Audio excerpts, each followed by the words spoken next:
Okay, so what I'll do then is I'll have a little quick look at these and I'll keep a recording of it for you to send to you so that you can then at your own time go through what I've been talking about during this explanation, which will be very useful for you to recall on the information. And yeah, it's better than taking notes, isn't it? Well, that's true. That's true. I've got no pen or paper with me, so. Okay. Well, that's good then, because this will work for you then, because that way you can play it back at your leisure and listen to my my drone. I don't think it's true. We'll call it. We'll call it I have a Scottish accent, so I'll try to speak a little bit slowly because I do speak too fast sometimes. And so if I'm talking a bit like a robot, then you'll understand why. Because if I revert back to my my Fife accent, it'll be quite hard for you to understand what I'm saying. So yeah, Okay. my kids call it my my office voice. You know, they say, "Dad, you're putting your office voice on." I said, "Well, if I put my normal voice on, nobody would understand what I was saying." You know? Yeah, well, I have a cousin from Scotland, so I know Yeah, what a Scottish accent is like, and it's there not hard to understand. it is. When you speak fast, it is. Okay, let's end the test then, and let's have a look to see how we get on. So you've done very well, and of course that wasn't an easy assessment. That's one of the hardest ones you'd find. So we should be able to find out still from this what your weakest area is and how we could help you ensure that you pass it the next time. So let's go through some of the questions that you've had trouble with. I'm going to click on every single one of them because some of them you might have flagged and some of them you might have guessed. You know, it does happen. So we're going to have a look at them all. Just make sure that we get as much from this session as we possibly can. Yeah. So the first question then, number one. So this is quite a trick question, actually. You're parked on the road at night. When must you use parking lights? You see, a lot of the time, this confuses people because you're parking your car at night. You don't think you would leave your lights on, do you? No, because then Yeah, other cars have their lights on, so they see you. yeah. So this is what confuses people when this question get asked. But it's kind of like a legal thing because if you're in a built-up area where people live, then there's normally streetlights, isn't there? Yes. And so then there's no need for you to leave your lights on because the streetlights will do the job for you. And the parking lights are, of course, the smallest light in the car. Because sometimes people get confused about these. They're actually also called the side light. And the other name they give to them is a parking light. So there's basically two names for the same light. Right. That's a bit confusing. We'll never say the highway code has a tendency to confuse people, will we? But it has. It seems to do it a lot. So the other one that can sometimes confuse people is when they sometimes talk about headlights and dipped headlights. Just when we're in the same subject, I may as well cover it with you because they're technically the same thing. Your headlights is what you normally have on when you're driving on roads, which you know at nighttime. And then if you have the high beam lights on, the full beam, they're sometimes called, the blue light that shows up on your dashboard. Yes. When you switch that off because another car is coming towards you, that's actually known as dipping the lights. Because they face down. Well, it's not really that. When you dip them, all you're doing is putting them back on the headlights again. Oh, right. Yeah. Yeah, that's it. It's just back on the headlights again. Oh, right, okay. But it's called the action is called dipping the lights or dipping the lights. You see, so dipped headlights. That's where it comes from. Yeah. Dipping the lights. You see, dipping them down. I don't know. Maybe somebody can correct me someday about this. But I think I always thought it might have came down from maybe at the very beginning of driving the motors. Whenever they had the lights on a kind of a lever, you know. Well, could have been somebody. Maybe when I get some time, I'll spare 30 minutes to spare. I'll research that. You're parked on the road at night. When must you use park lights? So the question then is when the speed limit exceeds 30 miles per hour. So based on the conversation we've had, why is it then that you can put your parking lights or your side lights on when the speed exceeds 30 miles per hour? Why is that? because cars might be going a bit faster. They might not be able to see you. It's a good answer. It's not really the right one though. It's a good answer though. It's because you're not in a built-up area anymore. There's no streetlights, you see. Oh, well, that's true. Uh-huh. That's what they're hinting towards. So when Oh, it's because in a built-up area where people live, yeah. and 99% of the time, there will be streetlights, Uh-huh. and therefore there will be no need to put your parking lights on or your side lights. Yeah. So a lot like out here where I live. Well, that's it. If you live out in the country a little bit, you'll be used to cars speeding around the place. So you definitely want to leave if you leave your car right on the road, you definitely want to leave your parking light. So Yeah. is that okay? Does that make sense? Okay. Yeah. I So it's noticed just why, no, I noticed why it wouldn't be facing oncoming traffic, because it could blind someone. If you have your lights on, you could blind someone as well. yeah. Well, the parking lights won't blind anyone because they're too small. They're only small lights.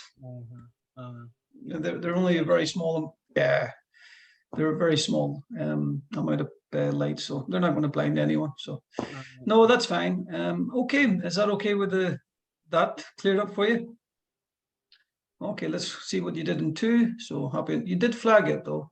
So a cover note. So a document issued before you receive your insurance certificate. Do you understand? Okay, what that is, all right? Yeah. So it's documents you usually get whenever you start your insurance policy, and it would say, like, what was that? How it would just say certain details about the insurance.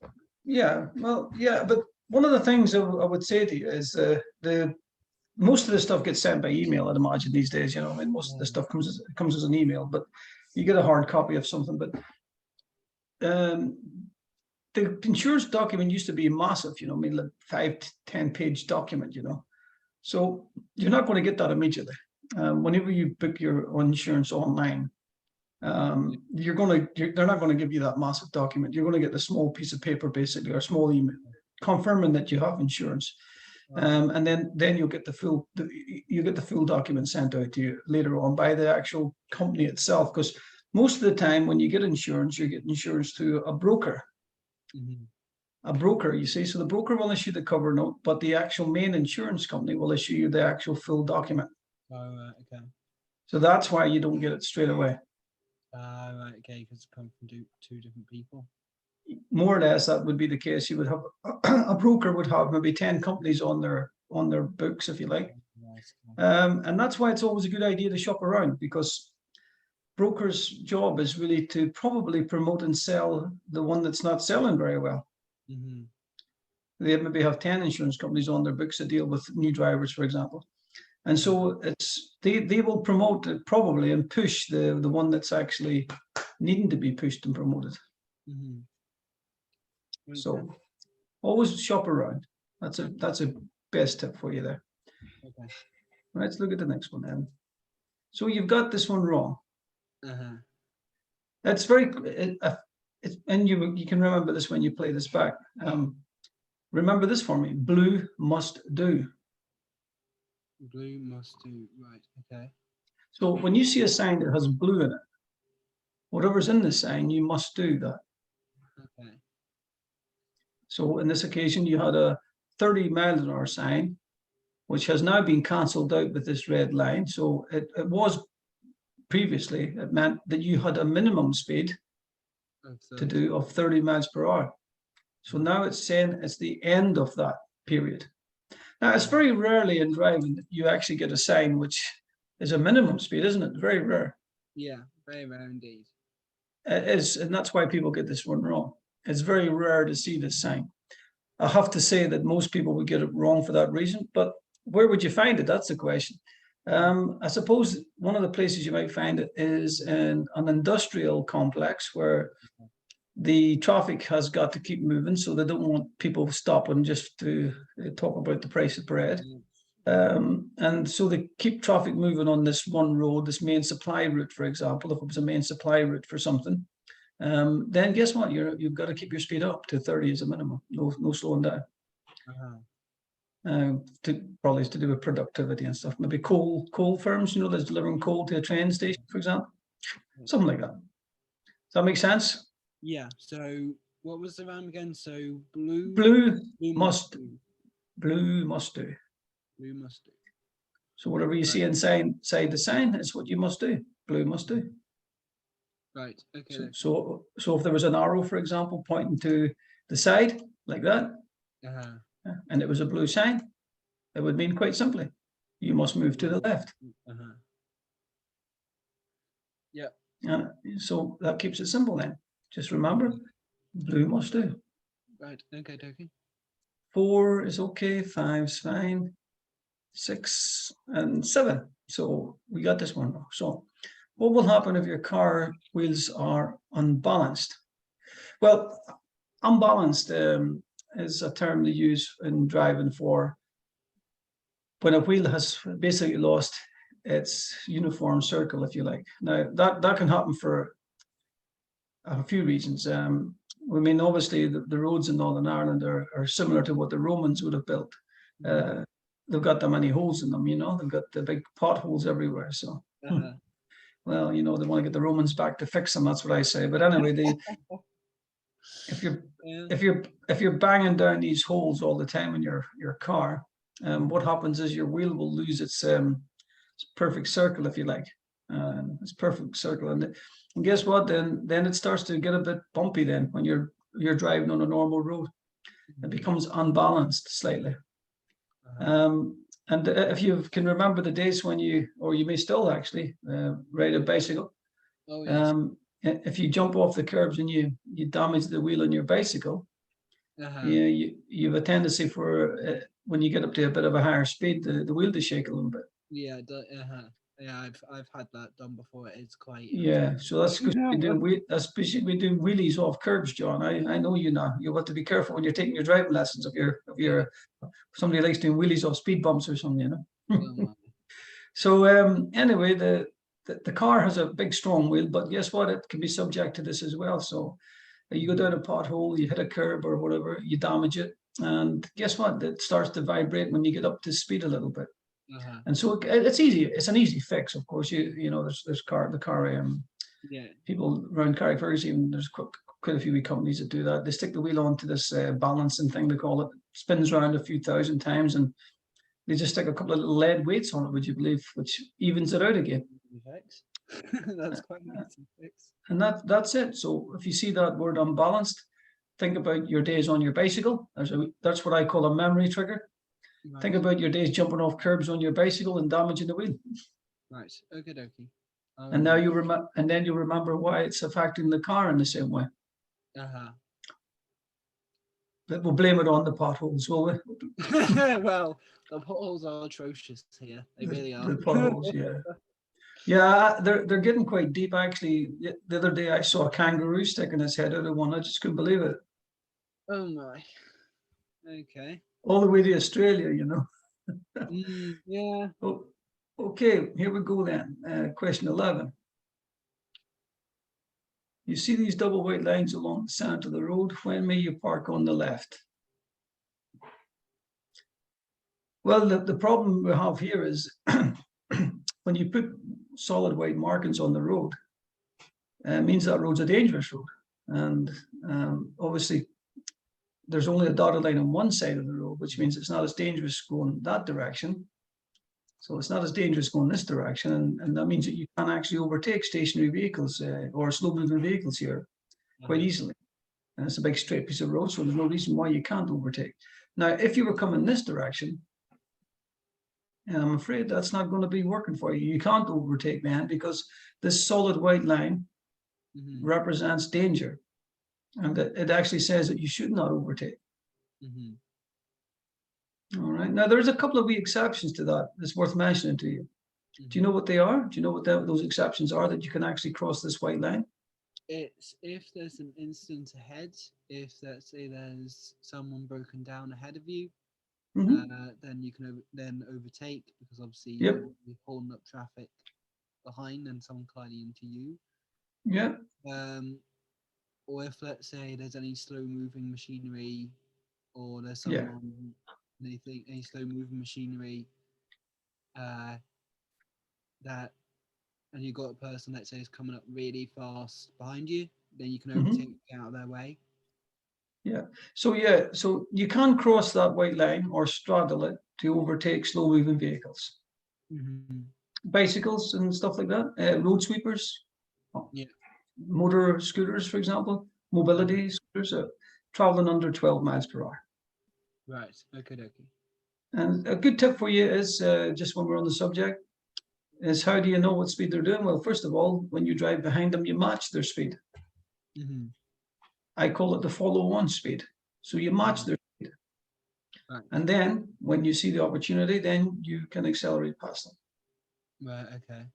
But the first thing is always to match their speed, so you know what speed they're doing and what speed you're doing. Because you know what? Sometimes the road might have a speed limit on it that will not allow you to overtake safely. So, for example, if you're falling behind something in a road that's not this road, but say you're falling behind a vehicle that's traveling at 25 miles an hour, for example, and you want to overtake because you want to get on with your day. But guess what? The speed limit for that road's 30 miles per hour. You can't So really overtake safely there, can you? it's impossible. And so that's when you would have to make that decision. And that's why the little tip I'll give you here about the follow on speed is very necessary to remember as a driver.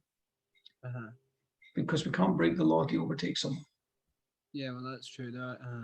That's true. All right. Okay. Happy days. I'll just clear these wee diagrams up now. You're happy enough with this one, okay? Yeah. So the sit down, to pick up and set down passengers is the answer they've given you in this question. Oh, by the way, when I'm doing this, I actually don't look at the answers. I just look at the question and again give you possible scenarios for the answers. Okay, so I'm looking down at it now. I can see that it says to pick up and set down passengers. Yeah, so if you're dropping someone off or picking them up, you can stop for a brief period of time to do that. And that's also the case with double yellow lines, just so you know. All right. Okay. Yeah, you are allowed to stop to set down and pick up passengers, Right. even though you're not allowed to park. So that's a good one to remember because that's the same as the double yellow lines, you know, when it says you're not allowed to park or stop. Stopping and is not the same as setting down or picking up passengers. Right, that's okay. That's also that clears out a bit for you. This is a terribly confusing sign. The first thing you will look at is it's a triangle, which is what? What does a triangle mean? Triangle is warning. Yep, it's a warning of what's up ahead. It's usually telling you in advance that there's something to be concerned about up ahead. So this would be traffic. So let's also break it down a little bit further for you. What do the arrows represent? The arrows would be the traffic directions, the traffic. Yes, okay, now you're getting there. And the reason why I'm doing this with you, John, is because once you work out this little system I'm using to break a sign down, it means that you can normally work out what the sign means in a lot of cases. Yeah. Because once you break it down, you first of all realize, okay, it's a warning sign, so it's telling me of something that's up ahead. Yeah. All right. Then the second thing that we've talked about is the arrows represent vehicles. Now, in this diagram that you're looking at, the arrows represent the vehicles are crossing left to right. They're not coming up and down. They're crossing left and right. So what I would do is I would look straight away down below, look for anything that would tell me what the answer to this one was. Now, so we can take out this one, two-way traffic over a bridge, because there's no bridge or anything here. So two-way traffic crosses a two-way road. Well, that's definitely got a chance of being right because it basically, it's saying the word crosses in it, which I think sometimes they give away the answer. So we'll look at that first of all. So it's got crosses in it. So let's see if there's another one with crosses in it. Of course, this is this one. Yeah. So now we've got it down to a possibility of being one of these two. Okay, so what eliminates this one and makes this one is because if it was a two-way road, they would have to identify that. Yeah, a two-way road is normal, isn't it? A two-way road is a normal thing. So why would they wouldn't have to identify if it was a two-way road, because No, not a really. two-way road is what we normally drive on. Yeah. So you in driving, even when you do your driving test, they won't state the obvious. In other words, if you overtake a car, sometimes people ask me, and I'll ask you the question: if you overtake a car and you go onto the wrong side of the road, should you signal left to show you're returning to the left side of the road? Hmm. Should you signal? Oh yes. Uh-huh. Well, you shouldn't. You see, you shouldn't signal. Because they might think you're going to pull in somewhere or something. Well, what I'm saying to you is, in driving, we got to be careful we don't confuse people. You see, so Right. confusing people is actually can cause accidents. So if you signal right to show you're passing a stationary vehicle, guess what? You're expected to return to the left. Yeah. But if you indicate to the left, it would probably mean you're planning to pull in to the side or turn in. Yeah, it can cause confusion. That's basically the word you're looking for. And if there's any chance that what you do when you drive the vehicle with reference to signals Mhm. can confuse anyone, then you should really think about not putting it on. Mm. And that's across the board. If you think that signal might confuse people and not be helpful to them, or to helpful to any road user, not just the vehicles behind you, but the ones to your side and the pedestrians and whatever in front of you, then there is a case sometimes for not putting the signal on. Uh-huh. And that's one of them that we just talked about, when you return from the right side of the road after overtaking a parked car. Now, of course, the lane changes is different and all that. That's different, lane changing, but we'll get to that some other time. Let's say, before we go down this rabbit hole of signals and lane changing, let's go back to the question. Mhm. So we know that so if it's a two-way road, it's obvious, so they don't need to say something like that, do they? So the reason why they've said it, it's a one-way road, isn't it? And the reason why this is important to remember, because if it was a two-way road as well, it would probably just be a crossroads then. Yeah. It would have just said crossroads up ahead. Right. You Okay. see? So it's a normal road. But because this is a one-way road, it's giving you the heads up, because if you're driving on a one-way street and you come up to a junction and traffic is now going to be coming from left and right, as you would in a normal two-way road, right? Or crosses a one-way road, should I say, then you might be slightly disorientated, because you're on a one-way road, and guess what? You're coming up now, and you'll have traffic coming from both sides, left and right. And because you're in a one-way system, you may not expect that. And that's the reason why it's warning you. Right. Yes. Uh-huh. Does that make sense? Yeah, it makes sense to me now. Happy days. It's a difficult sign, though, and just so you know, most people would get that one wrong if it came up. Yeah. But remember, try to break it down. If you break it down, you'll maybe get there. You'll get there quicker. Yeah. As you were talking about that, I did realize my mistake. I did realize, actually, not because of the tape, but I did realize because it says, because of what you're saying, because it's a one-way road. Yeah. You know, it's a one-way road, and it wouldn't usually be on that. But no. So you flagged this on question 15, and you're driving a vehicle that has anti-lock brakes. So how should you apply the foot brake when you need to stop in an emergency? Mhm. Well, anti-lock brakes, do you know what anti-lock brakes are? Or what Yeah, they they basically do the braking for you. They're designed to help you with the braking. They're supposed to like halve your braking distance or something. Okay, yeah, they're very effective in helping you stop, quickly. And they call them anti-lock brakes. Sometimes people think that you can't skid when you do that. That's interesting as well. You cannot actually still skid when you have an anti-lock braking system. Mhm. They're designed to stop you from skidding, of course, in normal conditions. They work like Yeah. they work like what well, before they brought anti-lock braking system into operation, when the car started to skid, for example, you would remove the pressure off the brake and then reapply it to break the skid. So the anti-lock braking system does that for you. It kind of, once the car senses it's starting to skid, it releases the pressure slightly from the brakes and breaks the skid and then reapplies it just as quick. So there's no need for you as a driver to take your foot off the brake. Mhm. All right. And that's the secret to it. You just put your foot on the brake fast and hard, rapidly and firmly to use, and get it done. And don't take your foot off the brake until the vehicle comes to a full stop. Alright. But just try to remember something for me, that if you're on snow or ice or in gravel or mud, the vehicle will still skid. Yeah. It will still slide. So it doesn't give you a freeway to Yeah. go faster on bad conditions. All right. Okay. You still have to pay attention to slow down a little bit. Yeah. Be careful when driving on icy conditions and roads which have mud or loose surfaces. Okay, here we go. 18. I don't think you see these getting used that much, and to be honest with you, they sort of do confuse people a bit sometimes when this question comes up. It's basically telling you that if you break down, that you would place a triangle that you find in the boot of the car at a certain distance away from the vehicle. Now, here's a good way to remember it: 45 and stay alive. 45 and stay alive. That's a good rhyme. That's a really good rhyme. So 45 and stay alive. Okay. Yeah. Right. That's it. That's a good warning. That's another memory trigger for you. So we have 2 memory triggers so far in this session. We have blue must Must- do. yeah, and 45. 45. 45 will stay alive. Sound like a DJ now. Here comes your latest hit. Oh, that's a good rhyme. It's a really good rhyme. Bad use of words though. Here comes your latest hit. Oh my god.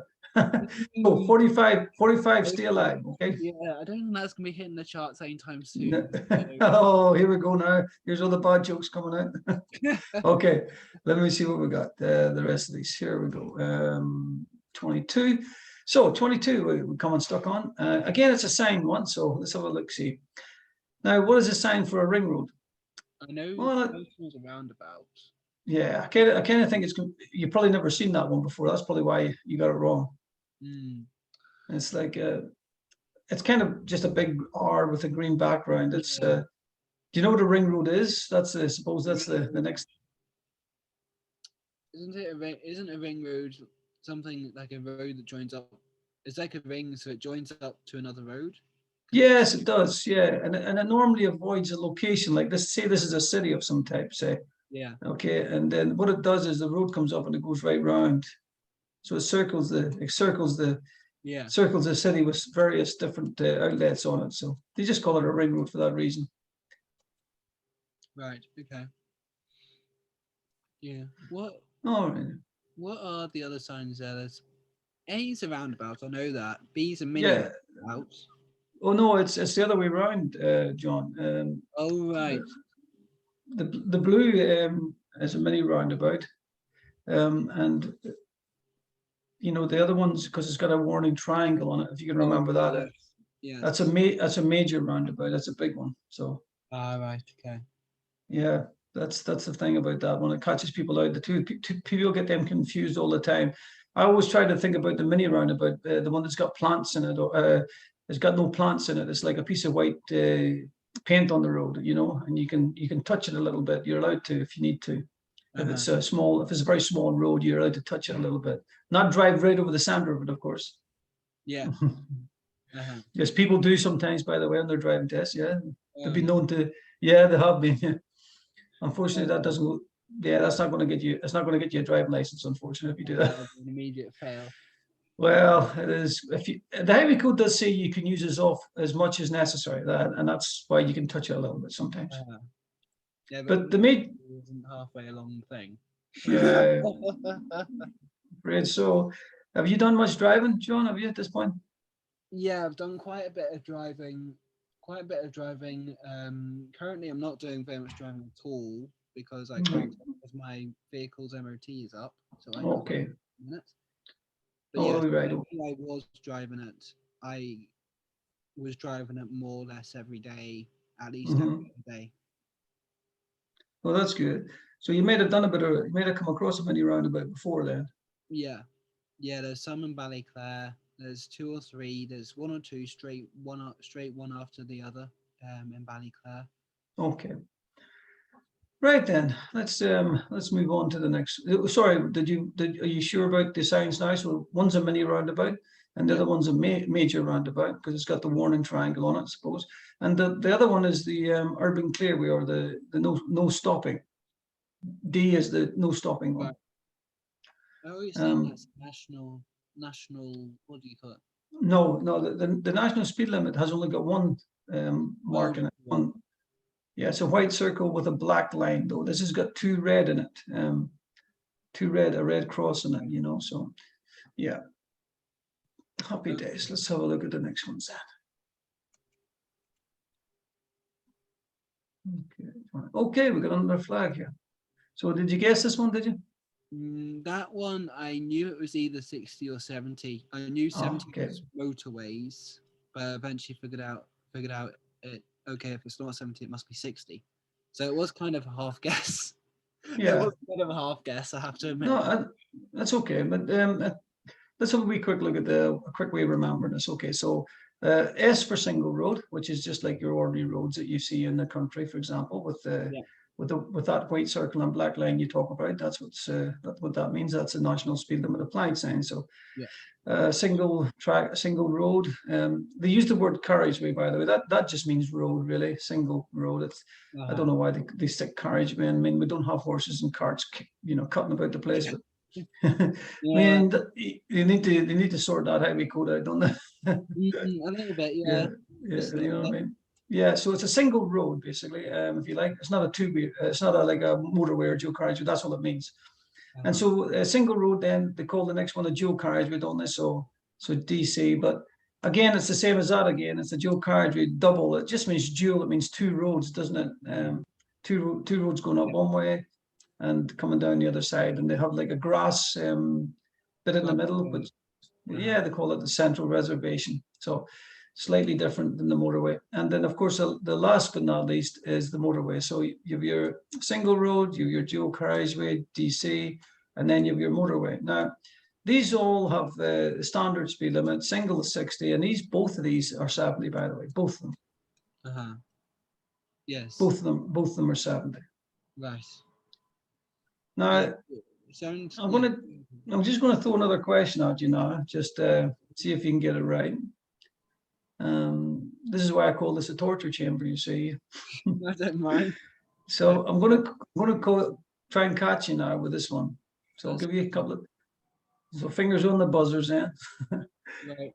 Okay, so your car has got a trailer on it, and you want to drive on one of these roads above, single and the dual carriageway or the motorway. What's the speed limit for each one of these whilst you have a trailer on the back of your car? And it's a question. It's a question that comes up in your test. So yeah. So the single would be 50, if not mistaken. 50.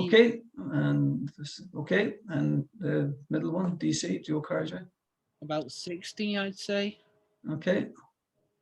And then the next one along the same 60. Yeah, so good, well done. So just a quick, simple way to get memory trigger this one is just whatever these speed limits are, minus 10. Yeah, because they can't go as fast. Yeah. So as long as you remember what these three are, yeah. Then guess what? You can work out the other ones because you just see minus 10. Right. Okay. That makes sense. Makes sense. Okay. All right. Good. Okay. All right. Next step: 28, 29, 30, 31, 32. Okay. Where would you see a contraflow bus lane? Yeah. Well done. That's a good answer because, of course, contra means against, basically. Contra means against the normal flow of traffic. Yeah. And guess what? The normal flow of traffic must be a one-way street if they need to tell you that something's going to come towards you, because we normally expect something to come towards us on the other side of the road. Yeah. So if they're having to tell you about it, then it's basically because you're in a one-way system and you're not expecting it. Well, that makes sense. So good answer. You've flagged this one, toucan.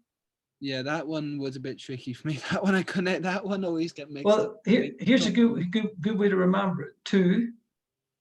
Can. Two can cross at the same time. All right. Bicycle and pedestrian. That's a little neat trick. Two can. Right. So the guy who writes the highway code's got this thing about African animals, hasn't he? Like he really needs to Yeah, get that sorted. He needs to get that sorted out, doesn't he? A little bit. He's always going on about pelicans and puffins and toucans and zebras. What's wrong with him? Yeah, a little bit. He's sitting in the house with one of those funny hats on and a pair of shorts, you know. He's looking out for next Yeah, African big people. yeah, exactly. So anyway, the pelican is the one with the flashing amber. That's the pedestrian one. The puffin one is the same as a normal set of traffic lights, really, but it just gets activated when people walk near it. Right. Okay. And the zebra, yeah, and the zebra is just one of the old-fashioned black and white stripes on the road, you know. Okay. But yeah, the toucan is pedestrians and cyclists. The last one before this, I got wrong. Did you? Yeah. Did I click on the wrong one? Just let me go back for you. The one before this, I got wrong. Oh, did you? Right, just check this out. Okay, so you did. Oh, right, it's the same thing. What would you do when the light is flashing at a pelican, you see? So a flashing amber light on a pelican, it's the only time you'll actually see a flashing amber light really on a set of traffic lights. Because that's what a pelican crossing is. It's just an ordinary set of traffic lights, except on the way down, it goes from red to flashing amber. Yeah. Okay. Now, a normal set of traffic lights goes from red and amber together, and then green. But on a pelican, it's activated by a pedestrian, and when it goes to flashing amber as a driver, you can move on as long as there's no one on the crossing. Right. Okay. So that's the bit you need to remember, because if you're on your driving test and it goes to flashing amber and there's no one on the crossing and you don't move, you will fail for that. That's a serious fault. Right. Okay. So if no one is crossing the pelican crossing at all, you can continue. Yeah, you've got to watch with the highway. The driving test is quite an easy test to pass once you've been trained, but it's also quite an easy test to kind of not pass, because if you don't know the highway code, it can be a silly thing like that. And that's what I mean when I say it's easy to pass, but it's also quite easy to come on, because that's only a silly thing. But guess what? It means that you didn't know the highway code, and for that reason, unfortunately, you would be unsuccessful and be a major fault. Well, with the amount of cars on the roads at the minute, you never know when a mistake could happen, and you don't know exactly where and when. And those also with stop lines. Remember, stop lines are the same. You must stop at a stop line. And if you treat it like a giveaway, then you would also come unstuck, because that's another highway code mistake, isn't it? Yeah, well, a stop isn't a giveaway. It's two different. Yeah, that's it. Two different things. Let's have a look at the next ones then. Okay, we flagged this one. Oh, we got that one. The toucan. We talked about that. Okay. You don't like these signs, John? I'm getting this feeling you don't like signs. No, that one I got confused on again. I have to admit. Well, let's see if I can simplify this for you. Let me see if I can simplify this one for you. Okay. Now, first of all, let's look at the signs once we answer, see what the question is. Which sign means that there may be people walking along the road? Now, this sign, even if you didn't know it, you could work it out by eliminating some of the signs.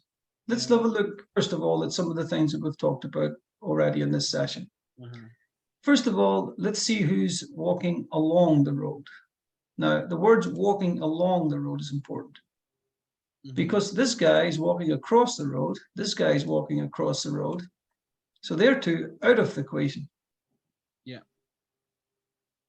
Now, these guys are walking along the road, but this is a blue sign. Blue must do, cyclist and pedestrian. So they don't mention cyclists in this question. No, so now we know what the correct answer is. Right, okay. Yes, I was confused between A and D. I kept flicking between A and D, going, what one is it? What one is it now? In the end, I gone, all right, I think it's D. So you see, Okay. You so see, that- a series of elimination, and Mm. will Yes, get you I where you think- need to go. Yes, I have to remember that for the future.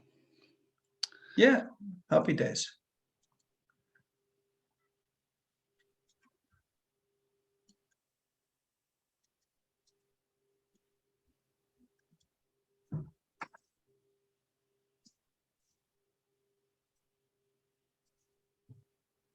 Okay. Okay, let's have a quick look at this now. 41. What will help you to move off on a snowy surface? This is quite common. People get this one confused, Joe. It's like, when you think about it, it kind of, you kind of think the lowest gear is going to be better for you because it kind of, will make you go slower. I suppose that's what you were thinking. Is that right?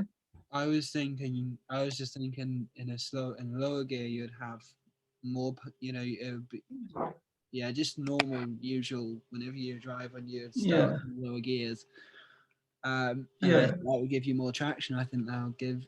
I thought that. Well, would you give see, more- it's quite strange, but there's a trade-off in a vehicle, a manual vehicle, which is basically what you're driving, I would think, at the minute. So, a manual vehicle starts off in first gear, doesn't it?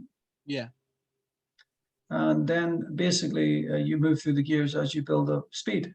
Uh-huh. So there is a trade-off with a gearbox in a vehicle, and first gear, believe it or not, is actually the most powerful gear. Power being like, for example, as strong as an elephant, powerful. But of course, an elephant can't go very fast, can it? No. No. But that's a good way. That's a good way of understanding how gears work. If you 'cause think about, well, I'll tell you now. I've been caught with this guy who writes highway code because now I'm referring to African animals now. Yeah. So he's got me thinking like him now. So I've been converted. You see. So here's the line I'll draw, and I may as well stick with this African animal scene. So so first gear, the most powerful gear, is the elephant. Slow but powerful. Uh-huh. And as we come up the gears, of course, we get to the very top, which will be the fastest animal in the world, mammal in the world, Uh-huh. the cheetah. Yeah. But the cheetah has no power. No Mm. power at all. But it's light and fast. Yeah. So that's how you think about your gears. You see. Right. Okay. The higher you go, the less power you have. Oh, and in snow that's already pretty grippy as it is. You don't want to have lots of power trying to move off on a slippery surface. You want to have very little power. And how you do that is by selecting a higher gear. Yeah. So like gear 2 or 3. Oh, okay. Less power. Ah. Less power. Yeah, I would think, you see, that in slippery conditions you would need more power to get off because of the gear, because the tires wouldn't grip to the ground very well. Well, there you go. Oh, okay. Right. Okay. Now we're getting there. That makes sense. Now we're thinking about African animals now. This is crazy.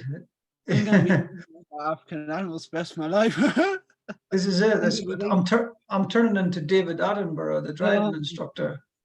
I'll be doing wildlife programs next. Oh, right. Okay.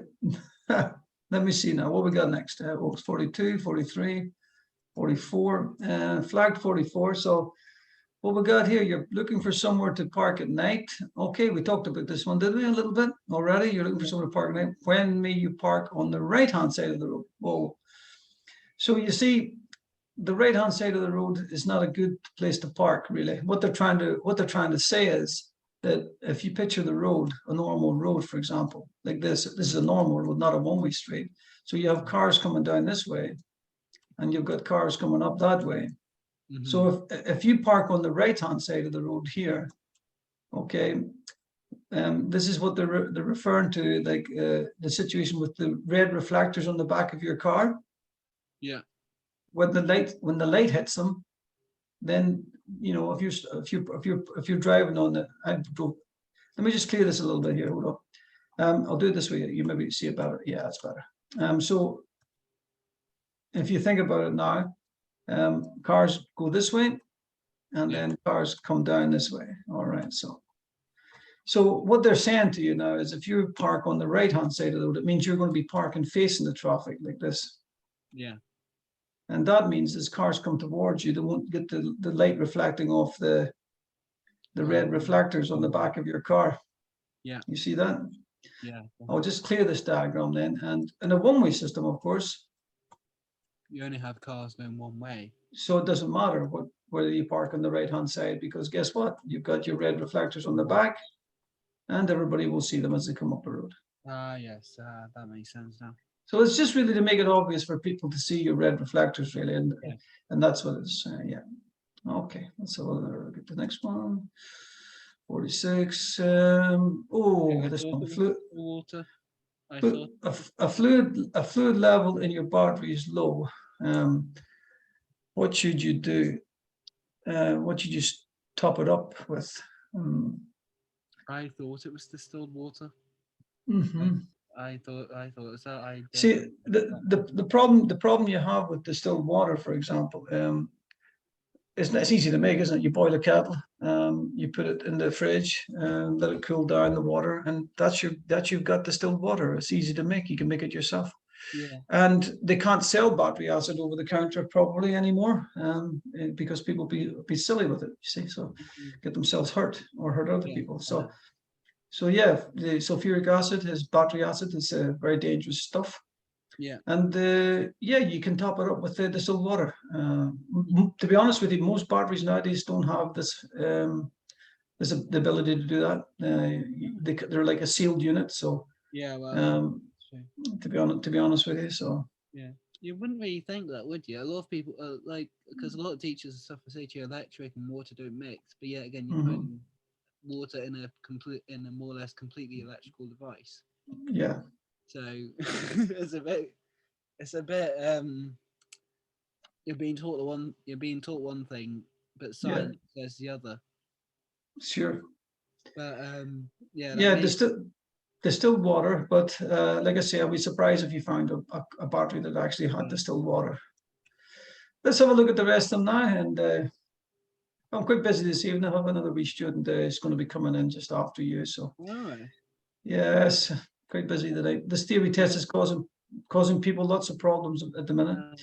So this one, well, it is. It's hopefully these videos, once I get enough made of them, and put them on YouTube, I'll send you the link. At some point in time, you won't probably need me as much in the future because I'll have covered most of the lessons which you need to know about, and then it'll save you hopefully some lessons with me, and then you can concentrate on passing your practical test more. So what's the minimum time gap you should leave when following a vehicle on a wet road? Well, it's 2 for a dry road. Okay. Yeah. It's 2 seconds for a dry road, and it becomes 4 seconds for a wet road. Yeah. And do you know what it is for an icy road? I think it's 12 times. It's 10. 10 times. I thought it was 10. Yeah. 10. So 2, 4, and 10. Yeah. 2, 4, and 10. Right. Yeah. Alrighty. Let's see what else we got. When may you overtake another vehicle on their left? Well, of course, a one-way system, when you think about it, a one-way system in particular, in this occasion, if you think about it, I'll draw it to the side here. Again, one-way system, if you're in the left lane, you're probably going to be turning left. It'll say there'll be an arrow on it. And if you're in the right lane, it means you're turning right at the end of it. Usually they'll have they'll have markings to indicate. So if you're in the left lane, you're basically on your own. You can do what you want. You can move up and down. It doesn't matter what's on the right lane. So technically you're overtaken on the left. Yeah. Because of that, because you're running free on your lane, whatever. Once you see road markings telling you what direction you're going, of course, that's what happens. Yeah. Does that make sense? Okay for you? Makes a lot of sense. Thanks. No problem. You can also overtake on the left if you have a vehicle in front of you that's turning right, and there's enough room on the left side to overtake them. All right. And then there's another occasion when you can overtake on the left. One more. So there's 3 occasions that would come to mind straight away. This is a dual carriageway, okay? And this is a line of traffic. don't excuse the drawing. I'm drawing with a mouse. It's not an easy task. I've tried drawing as a math. No, I'm hopeless. I'm actually a terrible drawer at the best of times, but Right, okay. so here we go now. Is we've got 2 lanes of traffic, and the traffic in the left lane happens to be moving faster than the traffic in the right lane, and technically that means they're overtaken. Makes sense. So it's something that they didn't want to do, but it's happening, and it's Yeah. because it can only happen, of course, if you're in traffic queues. You can't overtake on the left normally. Yeah. That's, apart from the situations that I've already previously Yeah. explained to you. Makes Well, sense. thank you very much, John. This session's going to end soon. I'm going to just put it on to the end of the review for you to see what it says in terms of where your weakest area is, and then you can take note of that. You didn't pass the assessment on this occasion, but it was a hard test, and Yeah. it does tell me there is still some gaps in your training, to be honest with you. Yeah. But you may have learned enough from me tonight to get you through, to squeeze the lemon a little bit, as I call it, Yeah. to get you through the test. But like I say, technically you're not ready for it, as far as I can see, even based on that. There was some little areas that you're still not 100% sure of. Now, the one that comes up the most for me was the traffic signs. Right, okay. So you need to work a bit harder on them. Now, you'll find that I put quite a lot of videos on traffic signs up on my YouTube channel. Yeah. Just JP Top 7. That's my name. You can search for me up there. I will send you a link as well, and you can link into it, and you'll find a link to your own video that you've made up there as well. And then hopefully you can study that. Rules of the road is something you need to get the app, whatever app you're using, and you need to smash this one out of the park. Rules of the road. Way too many questions wrong there. Right. So whatever that category or that section is, you need to get that one and try and get that one done. Yeah. Well, try and get perfect. Try and get all. The question bank isn't big for that one. You could technically learn every question that's in the question bank. Right. So okay. I would do that if it was me. Yeah. Learn every question that's in the question bank on that one section. Yeah. No, I'll do that.